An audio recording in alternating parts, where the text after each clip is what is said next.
So that's the Burning Man. That's the festival scene. That's sort of, again, I feel is very 2010s. That was sort of the 2010 movement of and now it's completely dead. It's all gone online. Well, I mean, because of the pandemic, but I also just think that we're kind of just getting into a new phase as time does things. You know, that's kind of the progression of life in general. How do you see that changing as things come back from the pandemic? Well, I think the pandemic is hurting, of course, a lot of industries, but I think it's especially hurting the entertainment industry. I mean, this in general, it's like you guys are doing a podcast and you're doing it from the comfort of your own home. So someone like Jennifer Garner, if she decided to do it from the comfort of her own home, what makes hers better than yours? Nothing.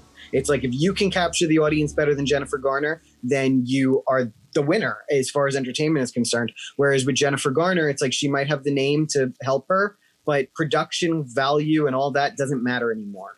And I think that that's been a trend for a while, but the pandemic has certainly leveled the playing field in a way that should be scary to Hollywood. That's interesting. Yeah, I've noticed that, you know, at Wingman, you guys are doing these shout out kind of things, the Instagram story kind of stuff.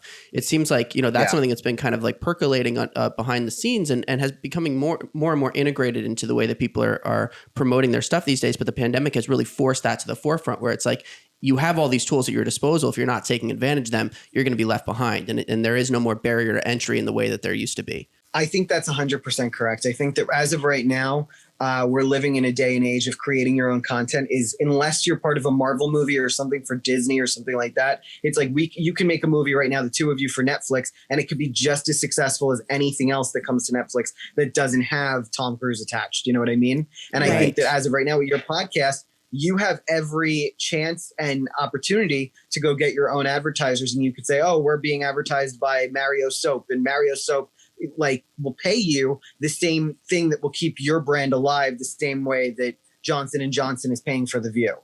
And I think there are more independent businesses starting up because of Instagram that want those plugs that can't afford to be on The View.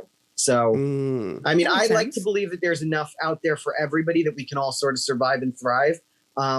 But who knows if that's the case? Like, that's a pipe dream. Yeah, for sure.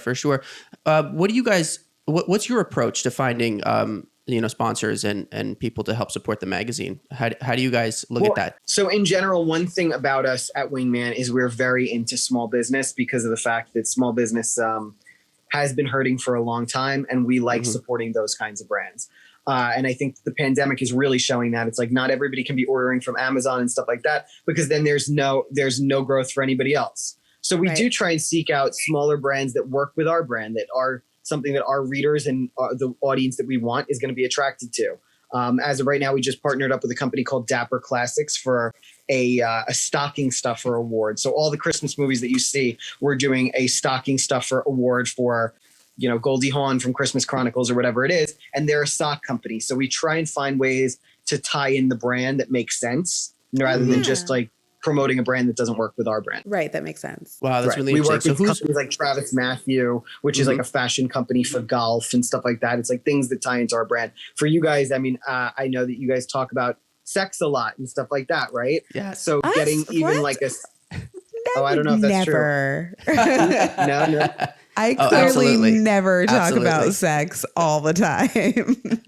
So plugging even like an independent, sex toy company is not a bad idea. And again, everyone wants those plugs and that promotion. And it's about finding deals and partnerships that work for you that keep you guys going. Yeah, that makes sense. Where do you guys end up finding most of the people that you end up working with? Is it all through social media these days? Is it just stuff that comes across your feed? Sometimes a publicist will come to us directly and ask us to partner with the brand that they work with. It depends. It all depends. Sometimes we know people who know people, you never know. Like you guys might know a company too that it's like, oh, my friend has a startup that he's been doing. Maybe you guys can get involved with him or something like that.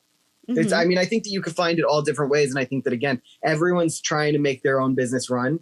So instead of being competitive or catty with things, it's just better to be welcoming and warm. Absolutely. Yeah. That's awesome. I mean, how did I find John? I found John through working with him. And it's like, and I saw that he was doing a podcast and I was like, oh, I'd love to be on it. I know that he's got one of the biggest and best personalities out there. So I'm sure I was right about you hosting a good podcast. Thanks for checking out this clip from our show. To watch more clips or full episodes, click on our profile below.